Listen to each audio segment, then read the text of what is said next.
hədis yazılması ta İmam Muhammed Baqir əleyhissalama qədər qadağan edilibdir. Yəni onun o dövrünə qədər ki, Ömər ibn Abdüləziz xilafətə çatan dövrə qədər. Ömər ibn Abdüləziz ona qədər xilafətdəki oturan insanlar var, Əhl-i Beytə qarşı çox zülmlər ediblər.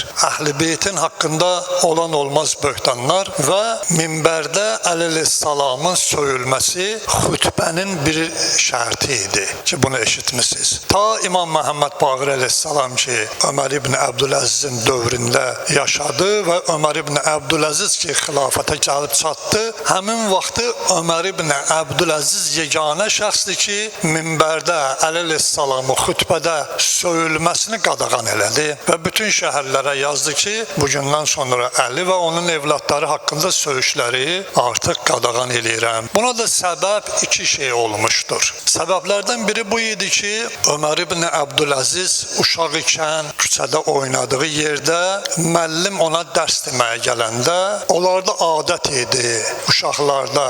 Görsən ki, indi belə deyək də, görsən bir iş görəndə desən ki, Allah şeytana lənət eləsin. Amma Bəni Ümeyyə elə xalqın dilinə bir söz salmışdı ki, işləri düz gətirməyəndə deyərlər ki, Allah Əliyə lənət eləsin. İndi də görsən bəzi yerlərdə, görsən ki, işləri düz getmir, çörəyi yoxdur, nə bilim dünyanın 100 dənə bəlası gəlir çıxır qarşısına, görsən deyir ki, bunlar hamısı nədir? Mollaların işidir.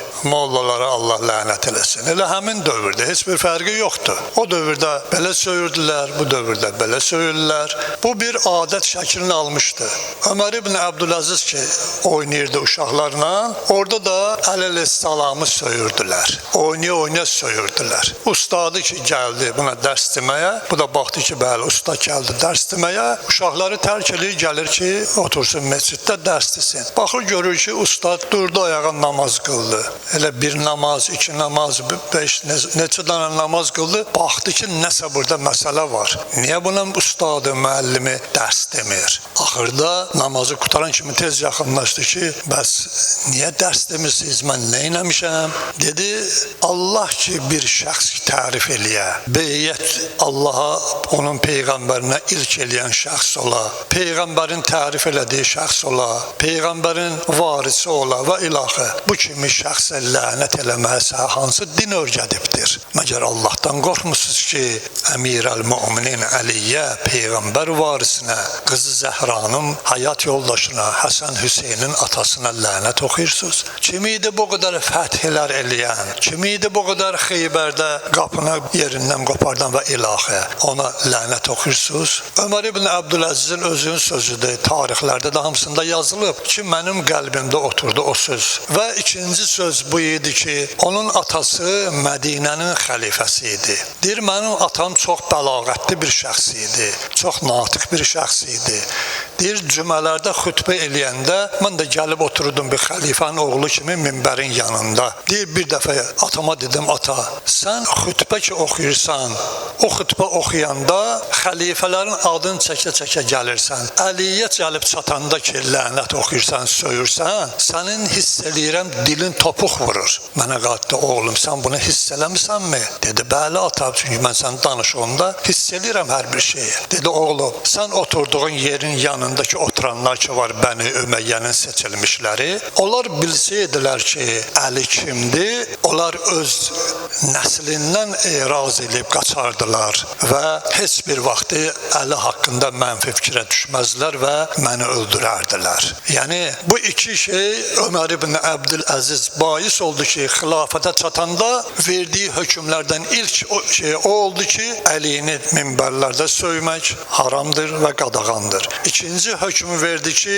fədək Əli və onun evlatlarına qaytarılsın. Yəni, o fədək ki, Peyğəmbər əleyhissalamdan sonra o fədək bilirsiniz ki, birinci xəlifə Əbu Bəkir tərəfindən yalan hədislərlə, uydurma hədislərlə Həzrət xanım Fatimə Zəhra əleyhissalamdan alındı və Beytülmala qatıldı. Ondan sonra ta gəldi Həzrət Əli əleyhissalamın şəhadətindən sonra Muaviyə onu Beytülmaldan aldı və özünün şəxsi malı hesab elədi. Və həmsinin Muaviyə onu sonradan vəsiyyət elədi Mərvana. Mervan ibn Hakem xanım Fatimə Zəhra əleyhissalama aid olan Fədək bağına yiyə çıxdı. Və bilirsiniz ki, ondan sonra da o da oğlu Əbdüləzizə vəsiyyət elədi. Bu Ömər ibn Əbdüləzizə yox ha. Mervanın bir oğlu var idi. Adı Əbdüləziz idi. Ona vəsiyyət elədi. Bu təxminən 65-ci Hicri ilinə qədər ötürü olubdu. Fədək onun, Fədək bunun, Fədək bunun. Yəni elə bu özü də bir dəlildir ki, Beytülmal deyildi Fədək. Əgər Beytülmaldırsa Muaviyə onu Mervana niyə verirdi? Əgər Beytülmal idisə Mervan onun oğlu Əbdüləzizə niyə verirdi? Niyə ötürü gəlirdi? Demək elə bu özü də bir dəlildir ki, bahanə idi o şeylər. Ta bir vaxta qədər ki, gəldi Ömər ibn Əbdüləzizin dövrünə və Həzrət İmam Məhəmməd Baqir əleyhissalama təhvil verdi. Ömər ibn Əbdüləziz də bir çox şeyləri ki, Əhl-i Beytə olan məhəbbəti, qəlbində olan eşqi büruzə verməyə başladı. Seyyidlərə maaşlar ayıldı. Şəhərlərdə seyyidlər ki var idi, onlara Beytülmaldan haqq verirdi. 2 il keçmədi, onu da şəhid elədilər. Yəni özlərindən idi, Bəni Üməyyədən idi və onu da zəhərlədilər və dünyasını dəyişdi. Dünyasını dəyişəndən sonra yenə həmən köhnə dövr başlandı. Seyyidlərin aylıq seyyid malı hamısı kəsildi və Fədək yenə alındı və verildi başqasına. Yəni bu məzlumiyyət İmam Məhəmməd Baqir əleyhissalamın dövründə və ondan sonraki dövrlərdə həmişə olubdur.